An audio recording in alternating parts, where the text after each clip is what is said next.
রমজানের সর্বশেষ আমল কি ভাই? শেষ আমল মানে এরপর আর কোনো আমল নাই, কি সেটা? রমজান মাসে অনেকগুলো আমল আছে না, আমরা তারাবি পড়ি, সাহরি খাই, রোজা রাখি, অনেক কিছুই করি। শেষ আমল কোনটা যে এটা দিয়ে এন্ডিং, আর কোনো আমল নাই? সেটা হলো, সবাই জানি কিন্তু হয়তো মাথা আনতে পারছি না, সদকায়ে ফিতর দেওয়া, ফিতরা দেওয়া। এটা হলো রমজানের শেষ আমল, এটা দিয়ে রমজান মাসকে আমরা বিদায় দিই। অন্য অর্থে এটাকে বলতে পারি যে রমজানের পরের প্রথম আমল বলতে পারি, কারণ এটা শুরু হয় মূলত শাওয়ালের চাঁদ দেখা গেলে, ঈদুল ফিতরের চাঁদ দেখা গেলেই তখন এটা প্রযোজ্য হয়, যদি এক দুদিন আগে থেকে দেওয়া যায়। এই ফিতরাটা আমরা কেন দেই? ফিতরা দেওয়ার উদ্দেশ্য কি? নবী করিম সাল্লাল্লাহু আলাইহি সাল্লাম দুটি উদ্দেশ্যের কথা বলেছেন। এক, তিনি বলেছেন যাকাতুল ফিতরি তুহরাতান লিস-সাইমি মিনাল লাগবি ওয়ার রাফাস ওয়া তু'মাতান লিল মাসাকিন। প্রথম কারণ হলো, তিনি বলেছেন যে এটা হলো রোজাদার ব্যক্তি সারা মাস জুড়ে যে সিয়াম সাধনা করেছে, ইবাদত বন্দেগী করেছে, যে মেহনত মুজাহাদা করেছে, এই সারা মাস জুড়ে ইবাদত বন্দেগী করার ফলে তার মধ্যে অনেক অর্জন যেমন হয়েছে, আবার অনেক ত্রুটিও ছিল। রোজাটা রাখতে গিয়ে সে কখনো অনর্থক কথা বলে ফেলেছে, রোজা রেখে অনর্থক বেহুদা কথা বললে রোজা প্রাণ আপনার ক্ষতিগ্রস্ত হয়, রোজা নষ্ট হয়, রোজার রূহ থাকে না, রোজার মান কমে যায়, কোয়ালিটিতে ঘাটতি হয়। তো এই যে রোজা রেখে আমরা কিছু উল্টাপাল্টা কথা, উল্টাপাল্টা কাজ করেছি যেগুলো রোজার সাথে যায় না, তো সেগুলোর কারণে রোজাটা তো ত্রুটিপূর্ণ হয়ে গেল। এই ফিতরা দেওয়ার কারণে সেটা রিফাইন্ড হয়ে যায়, সেটা ফ্রেশ হয়ে যায়, সেটা আল্লাহ তাআলা পরিচ্ছন্ন করে গ্রহণ করে। এই জন্য রোজার পুরা মাস, রমজানের পুরা মাস এবং সিয়ামের ভুল ত্রুটিগুলোকে ফ্রেশ করে সেটাকে আল্লাহর কাছে কবুলযোগ্য করে দেয় হলো ফিতরা। খুব বড় একটা বিষয়। আর দ্বিতীয় উদ্দেশ্য হলো ওয়াতু'মাতাল লিল মাসাকিন, গরিব দুঃখীদের মধ্যে খাদ্য দান কর্মসূচি অংশ হিসেবে ফিতরা আল্লাহ তাআলা দিয়েছেন। অর্থাৎ ইসলাম চায় যে ঈদের দিনটাতে অন্তত প্রত্যেক অভাবী মানুষের বাসায় খাবার থাকুক, কেউ যেন খাবারের কষ্টে না থাকে। এই জন্য ফিতরা আমাদেরকে পৌঁছাতে হয়। কখন পৌঁছাতে হয়? সেটা ঈদের চাঁদ দেখা যাওয়ার আগে থেকে। ফিতরা নিয়ে প্রতি বছরই অনেক আলাপ হয়, আমরা সেই দীর্ঘ আলাপে যাওয়ার সুযোগ সময় নাই। শুধু এইটুকু বলি, আমরা প্রায় সবাই আমরা ফিতরার সর্বনিম্ন পরিমাণটা দেওয়ার চেষ্টা করি। নবী করিম সাল্লাল্লাহু আলাইহি সাল্লাম ফিতরার যে অপশনগুলো রেখেছেন সেগুলো কিন্তু বিভিন্ন রকম, ভ্যারাইটি আছে। সেখানে একটা অপশন আছে সর্বনিম্ন, সেটাই আমরা নেই। এবং প্রতি বছর আমরা খোঁজ করি যে ফিতরা এই বছর কয় টাকা ধার্য হয়েছে, 115 টাকা, তো দিয়ে দিলাম, বেঁচে গেলাম। যদিও পুরো পরিবারের তরফ থেকে দিতে হয়, পরিবারের কর্তা যিনি, তার ছেলে মেয়ে, তার স্ত্রী, এমনকি ছোট বাচ্চা কাচ্চা, তাদের সবার পক্ষ থেকে, তার একান্নভুক্ত যারা তার বাসার সদস্যের মতো, এমনকি যে কাজের লোক, যারা বাধা কাজের লোক থাকেন, তাদের তরফ থেকে, এই সবার তরফ থেকে পরিবারের কর্তা দিয়ে দিবেন। এখন সবাই দেখে যে ফিতরা কত ধার্য হয়েছে। ভাই, ফিতরা সর্বনিম্ন যদি 150 বা তার সমমূল্যের খাদ্য হয়, তো ফিতরা সর্বোচ্চটা কিন্তু 1000, 2000 বা আরো বেশি হতে পারে।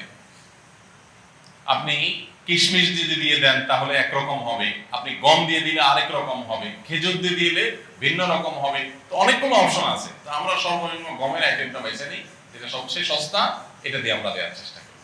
কারণ আপনি কিশমিশ যদি চিন্তা করেন তাহলে কিশমিশের কেজি কত আর গমের কেজি কত, অনেক বেশ কম হয়ে যাবে। এই জন্য আল্লাহ তাআলা যাকে যতটুকু সামর্থ্য দিয়েছেন তিনি সেইভাবে ফিতরা দিবেন। এবং ফিতরা হিসাবে যদি আপনি খাদ্য দেন অথবা নগদ টাকা দেন, আমার পরামর্শ হবে ওয়াজিব ফিতরা তো ওইটাতে আদায় হয়ে যাচ্ছে, এতে কোনো সন্দেহ নাই। নফল হিসেবে যেহেতু ফিতরার উদ্দেশ্য গরিবের বাসায় খাবার পৌঁছানো, সেই যুগে নবী সাল্লাল্লাহু আলাইহি সাল্লামের সময় গরিব শুধুমাত্র এই প্রিন্সিপাল ফুড এগুলোর উপর নির্ভর করত।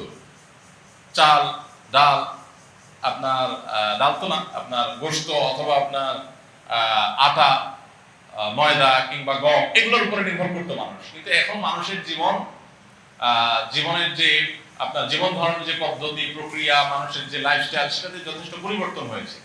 তো ঈদের দিনে গরিবের হাসি, গরিবের আপনার আনন্দ, এটাকে পরিপূর্ণতা দেওয়ার জন্য আমার পরামর্শ থাকবে যে ফিতরা হিসেবে যা দিচ্ছেন আপনি এক্সট্রা হিসাবে, এটা ফিতরার অংশ না, বোনাস হিসেবে নফল হিসাবে আপনি তাকে পারলে 2 কেজি মুরগি কিনে দেন। গরুর গোশত অনেক দাম, 1 কেজি গরুর গোশত, 2 কেজি গরুর গোশত কিনে দেন, একটু পোলাও চাল কিনে দেন, একটু সেমাই চিনি কিনে দেন। আমি প্রতি বছর এই কাজটা করি আলহামদুলিল্লাহ। ফিতরা যা করা, এর বাইরে একটা গরিব পরিবারের ঈদের আনন্দ হওয়ার জন্য, বাসায় ভালো খাবার দাবার প্রস্তুত করার জন্য যা যা দরকার, তার একটা প্যাকেজ একটা প্যাকেট তাদের বাসায় পৌঁছে দেন, তাহলে তাদের আনন্দটা 16 কলায় পরিপূর্ণ হবে ইনশাআল্লাহ। এটা আমরা করতে পারি। বিশেষ করে দ্রব্যমূল্যের ঊর্ধ্বগতির এই সময়ে অনেক মানুষ যারা আমাদের কাছে মুখ ফুটে বলতে পারছে না, অনেক কষ্টে আছে। আমরা কল্পনা করতে পারছি না যে এই মানুষটা খাবারের কষ্টে আছে। এরকম অনেক ফ্যামিলি আপনার আশেপাশে আছে, আপনি খোঁজ খবর নিলেই দেখবেন। রমজানের শেষের দিকে এসে দানের পরিমাণটাও বাড়ানো দরকার। তারই অংশ হিসাবে আমরা ফিতরাটার পাশাপাশি আরো বিভিন্ন খাদ্য আইটেমগুলো গরিবের বাসা, বিশেষ করে ছোট বাচ্চা কাচ্চা থাকলে তার জন্য ঈদের একটু কাপড় চোপড় পাঠায় দেন। তাদের আনন্দটা যে কত বেশি হবে সেটা হয়তো আপনি লাখ টাকা দান করলে কোনো সময় সেটা অর্জন হবে না। সবসময় নগদ টাকা দান করলে সব বেশি হয় তা কিন্তু না।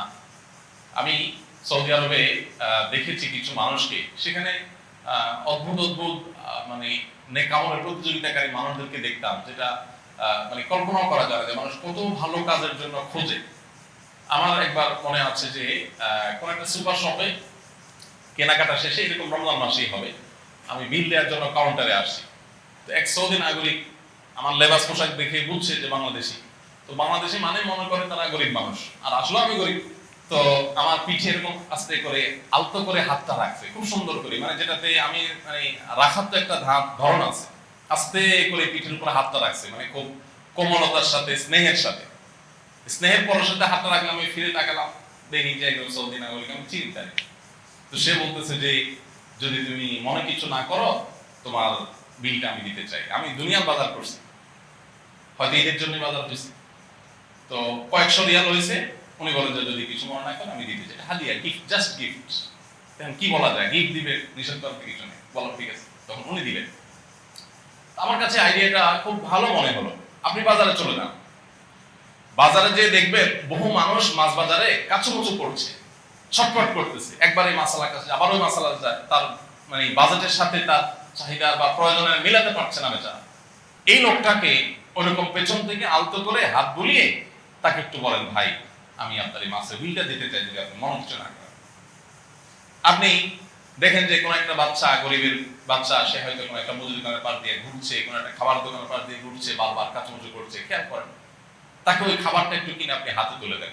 অনেক সময় লক্ষ লক্ষ টাকা নগদ দেওয়ার চাইতে ওই সামান্য কিছু টাকার ওজন অনেক বেশি হয়। তো এই বছর বিশেষ করে ঈদকে সামনে রেখে আমাদের এই আমলটা হতে পারে, কারণ ঈদের এই সময়টাতে অনেক মানুষ কষ্টে আছে, অনেক মধ্যবিত্ত আছে যাদের লেবাস পোশাক চলাফেরা দেখে বোঝার কোনো উপায় নাই যে তারা খাবারের কষ্টে আছে রীতিমতো বাচ্চা কাচ্চা।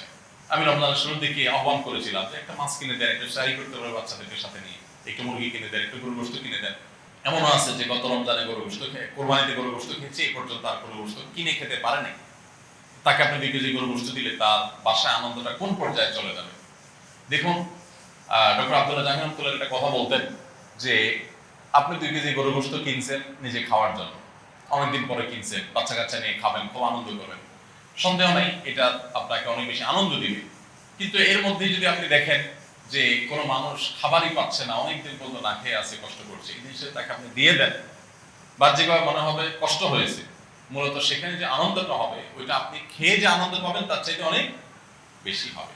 তো রমজানের শেষের দিনগুলোতে ঈদকে কেন্দ্র করে আমাদের এই সাদাকা দান, আমাদের আশেপাশে কারা কষ্টে আছে তাদেরকে খুঁজে বের করে তাদের মুখে হাসি ফোটাবার যে মেহনত, সেটা বেশি হওয়া দরকার। আল্লাহ আমাদেরকে তৌফিক দান করুন।